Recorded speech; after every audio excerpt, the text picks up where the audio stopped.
Hello, everyone. So first off, thank you for 260 plus subs. Once again, I didn't think I'd get this much support from you guys, and I am very much so grateful for it. And hey, maybe I can hit 1k by the end of the year? Who knows? But anyways, this video is about bad levels from good creators. When a good creator puts out a level that's either disappointing, not up to their standards, or just straight up just a bad level. Now obviously, there is no such thing as an objectively good creator. But the creators that I will be mentioning in this video are creators that I genuinely really like and have respect for. And seeing the levels that will be mentioned in this video just makes me question what happened in the creator's mind. And again, these are purely my opinion. And also, don't say hate to the creators or to the levels that will be mentioned. Everyone has their own down moments, and in my opinion, these are their down moments. So anyways, without further ado, let's start the video starting with... So, picture this. Your two favorite creators of all time and two juggernauts of the GD community decided to make a collab level. Of course you'd get excited, it's gonna be a masterpiece. A Sonic Wave remake? Really? Well, okay, to be fair, this is like the second ever Sonic Wave remake, so it's not in the middle of the oversaturation of Sonic Wave remakes. But even then, I think this is a pretty underwhelming level from FunnyGame and Surv. I will say that it does start off pretty strong. The background on the first cube looks pretty cool even for today. The block design is pretty cool too, simple but effective. But then the ship part looks pretty empty in my opinion. There's not really that much going on. I think I prefer that they keep the pulsing circles on top of the solid base that they did in the old Sonic Wave Rebirth. It keeps the part looking a bit more busy in my opinion. The ball part has the same problem with the ship part in my opinion, just with a cooler background. But the main event, aka the 9 circles wave, is coming up and... Alright guys, chill. So somehow, despite making it brighter, they made it harder to see where you're going. You know, when I first saw this 9 circles effect when I was just a dumb 11-year-old, I was like blown away and amazed because like, how did they do that? Until I realized it's just the normal 9 circles effect but with a different object. The second cube is just the first cube copy and pasted with one extra effect at the end. So that's pretty boring. And then the monochrome wave just feels really unfinished. Like there's supposed to be something more going on in the background, but there's just like 3 effects going on. The third cube, I will say, it's pretty cool. It's pretty simple, but pretty slick and effective. But then after that, we go back to the harder to see than the original wave part. Yeah, not really a fan of this level, especially since it came from 2 of my favorite creators of all time. I do definitely think that a FunnyGame and Surv Sonic Wave remake would be pretty cool if done properly. But this ain't it in my opinion. Well, at least it's not the worst Sonic Wave remake. So, when I first thought of this video, the first person I think of is Kermal, because there has always been a divide on whether or not he is a great creator or a terrible creator. But when I looked through his levels, I honestly didn't see much that I consider bad. Obviously, I'm not putting Lit Fuse or Black Blizzard, those levels are masterpieces. Falling Up is great and so is Heartbeat, Rearmed and High. XO is legitimately a great level, don't at me. Yeah, Manx, Invisible Deadlocked, and Low Death are just modified versions of other levels, but can I really count that? I'm pretty sure Conical Depression is a joke. Don't Rate This level is also a joke. Valor is a mecha collab, so I can't judge it as a Kermal level in itself. And Phobos and the Life aren't even his levels. Wow, his lineup is pretty great. Maybe he's the perfect creator. I guess he just has no bad level. Yeah, Elite Z Rebirth for a Kermal level is insultingly bad. Let's take a look at other Kermal levels for comparison. They feel so alive and unique. Every level has a thing going on and it's executed so well. Black Blizzard, Heartbeat, Lit Fuse, Falling Up, even XO, a monochrome 1.0 styled level, fits so well as a Kermal level. Elite Z Rebirth is just so boring. The block design is non-existent, literally just one block. The decoration is so boring, it's so generic and just kinda there.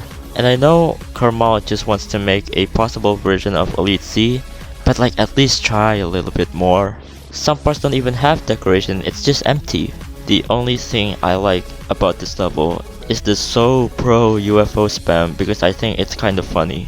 So yeah, Elite Z Rebirth, not a good level, nor is it a good Karmal level. Oh Jazor, you made a masterpiece. I know this video is about bad levels, but this level is so bad that I love it. Let's start with the beginning. The block design is just so bland and ugly. The black and white glow just doesn't work well with the bricks in my opinion. And some of the movements just look so jank. But then we move on to a checkerboard block design for some reason. Again with black glow that doesn't fit and jank movements because of course.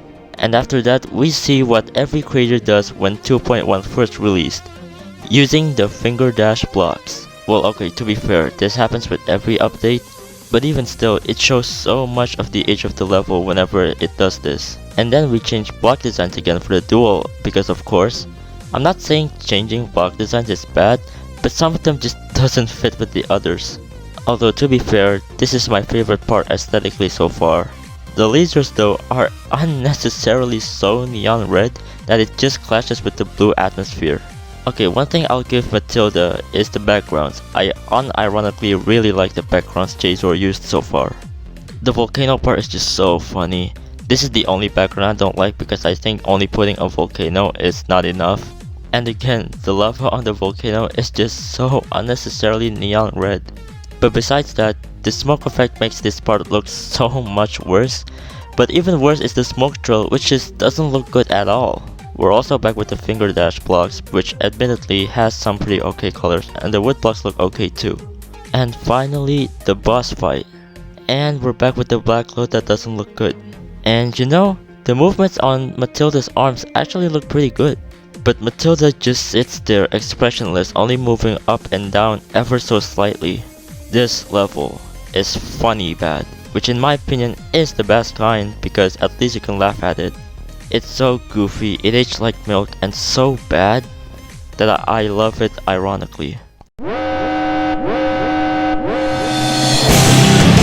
When I first heard that Manx uploaded his first art level, I got pretty excited. Manx was not only one of my favorite creators back then, he was also well respected and a juggernaut in the community. So seeing him venture into an art level is pretty exciting. So I looked into the level and geez dude, okay. Here's the thing, I'm perfectly okay with taking one or two things from another creator as long as you have permission to do so.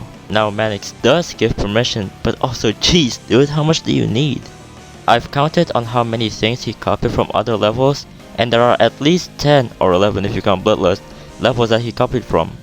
The only ones that I can't seem to find that's claimed to also be copied are the mushrooms allegedly from Pan Man and the laser allegedly from Samifying. For being his first art level, he sure does little art himself, which is pretty disappointing. Like, even if your art skills in GD is not that good, at least we know that you did it yourself. The only art that was original is the Mega Rayquaza art at the end. Yeah, it's most likely traced, but it was a different time back then, so I'll let it slide for a bit. And it's not even made by him, it's made by Rustam! God, that's so funny. One of the only quote-unquote original art, and it's not even made by Manx. But besides that, I think the theming is kinda weird. The bird, Yadagurasu, is meant to be like a guidance, an excellent navigator that leads one safely to their destination. Not only that, it's also believed to be the reincarnation of the sun. And some even believe that the three legs represent sunrise, daylight, and sunset. Even with the context of the song, which is based on Toho, it's still somehow related to the sun. So what's this about a great thief? I get that it's a crow and crows be stealing, but using the Yadagurasu specifically is kinda weird to me. Also, why did it turn to Pokemon? Just kinda weird, I don't know. This level was so disappointing, cause honestly, I like the concept of the level. It's just a shame that most of the stuff aren't even made by Manx. And it's also tied to the Yadagurasu for some reason. But to give a little credit to Manx, he did remake the level with the Hydra Goryu, with less things copied from other people. Less, not all, but it's a step into the right direction. So that's all I have for you today. Did you agree or disagree with my opinions? Maybe there's a level you feel it should be in this video.